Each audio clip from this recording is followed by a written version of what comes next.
Didn't think we'd be able to get that all back together again, but here it is, the reassembled NECA Needler, destined to be an HPA airsoft gun. Everything works. We even improved the LEDs for firing, so they're more visible, and eventually we'll get it apart again and start the conversion to an HPA airsoft gun, and maybe see you on the field to dual wield it with our plasma pistol.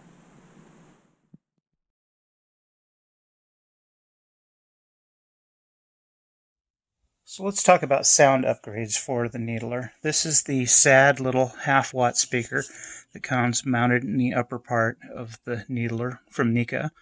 Just a half-watt, and it's distorted, obviously, getting more signal than it can handle.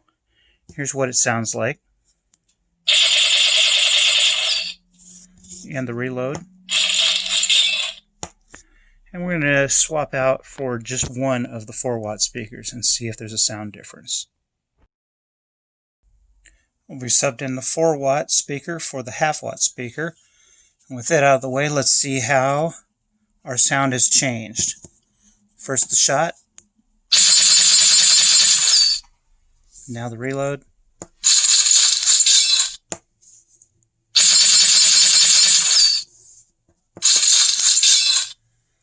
So it seems that maybe the sound was about the same or slightly louder with the half-watt speaker, but the clarity is very obvious with the 4-watt speaker.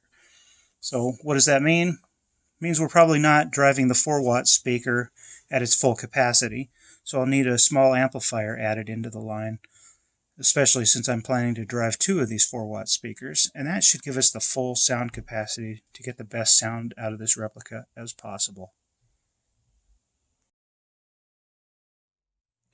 So I've discovered another issue here, and that's that when I wire in my pink LEDs, they're really not that bright.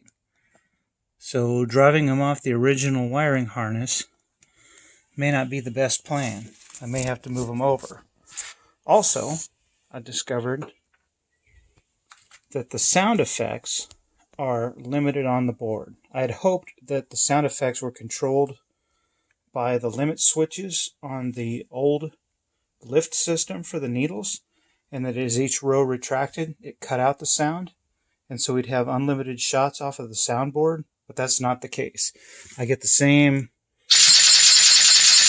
very limited number of counts, even though the motor's disconnected and no limit switch is employed.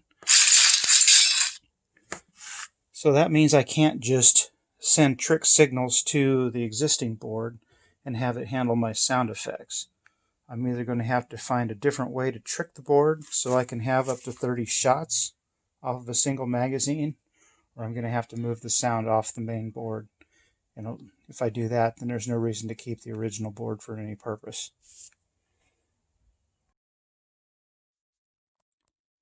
So here we are with our first tentative steps towards replacing the sound system.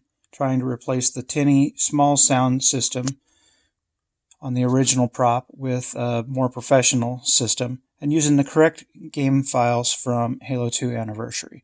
So we got a couple decent speakers here in the 5-watt category. We've taken an Adafruit Mini Effects soundboard as our core piece, added in a 5-watt amplifier, and we've got something here, we think. Now for the sound files, Spartan Jess pulled them from the game, and we've chopped them down. Now the Needler fires 7 rounds per second, so we needed to take the basic firing sound and make a 1/7 of a second file, and we play that over and over as long as the trigger is pulled and there's ammo in the gun. However, when the trigger's released, there's a finishing up sound for the last shot. We've made that a separate file, and that just tags on to the last shot. So we've made that file number 2.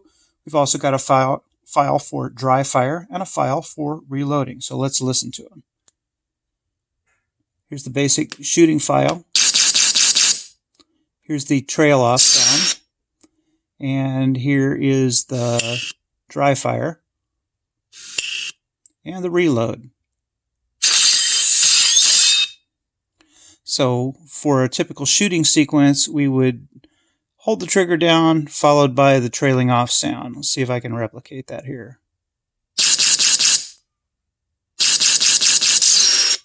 There we go. That last one was right. So with all those 4 sound effects, we'll be able to make the right sounds for the prop when we've got it all finished.